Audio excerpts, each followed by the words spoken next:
एक समय की बात है, मनोहर बहुत ही गरीबी हालत से गुजर रहा था। मनोहर के खेत की सारी फसल बारिश से खराब हो गई थी। अब उसके पास कुछ भी नहीं बचा था और घर पे खाने को अनाज का एक दाना भी नहीं था। मनोहर खेत में खड़ा उदास नजरों से अपने खेत को देख रहा था। तभी उसकी नजर एक मौसम्मी के पेड़ पर पड़ती है जो उसके ही खेत में लगा होता है। उस पर लगी मौसम्मी देखकर मनोहर सोचता है, अरे ये मौसम्मी का पेड़ तो मेरे ही खेत में है, तो ये पेड़ तो मेरा ही हुआ। क्यों ना इस पर लगी मौसम्मी तोड़कर मैं बाजार में बेच दूं, कुछ पैसे ही मिल जाएंगे और मेरे घर का खर्च भी चलता रहेगा।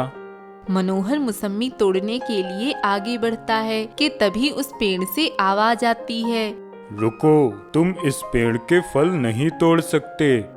मनोहर आवाज सुनकर पूछता है, ये आवाज किसकी है? कौन बोल रहा है? कौन मुझे रोक रहा है फल तोड़ने से? सामने आओ मेरे। मैं बोल रहा हूँ, मैं पेड़ ही हूँ जिसके फल तुम तोड़ना चाह रहे हो।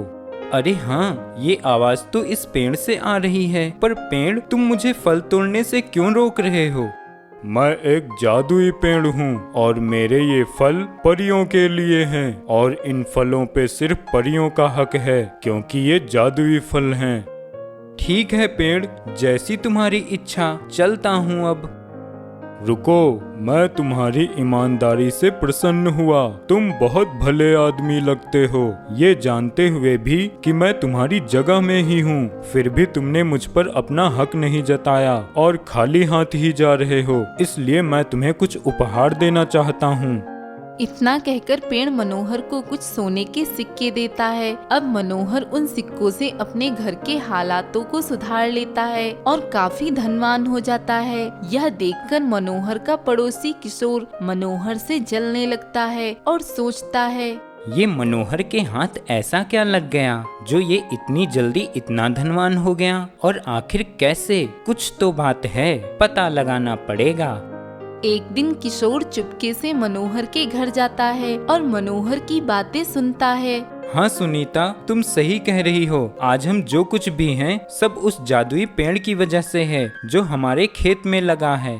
मनोहर की बातें सुनकर किशोर सोचता है, अच्छा, तो मनोहर के खेत में कोई जादुई पेड़ है, उसी वजह से ये धनवान बना है। अब तो उस पेड़ के पास जाना ही पड़ेगा।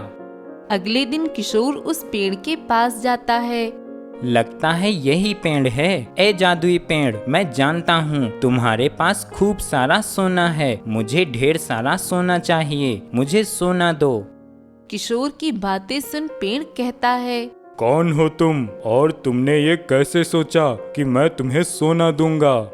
पेड़, तुमने मनोहर को सोना दिया है, आज वो धनवान हो गया है, मुझे भी सोना दो। मैं मनोहर से भी बड़ा धनवान बनना चाहता हूँ।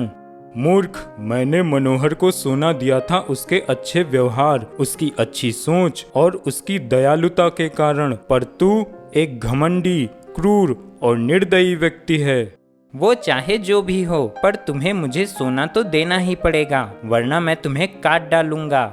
ठीक है, तू इतनी जिद कर रहा है तो मैं तेरी ये सोना पाने की इच्छा पूरी ही कर देता हूँ।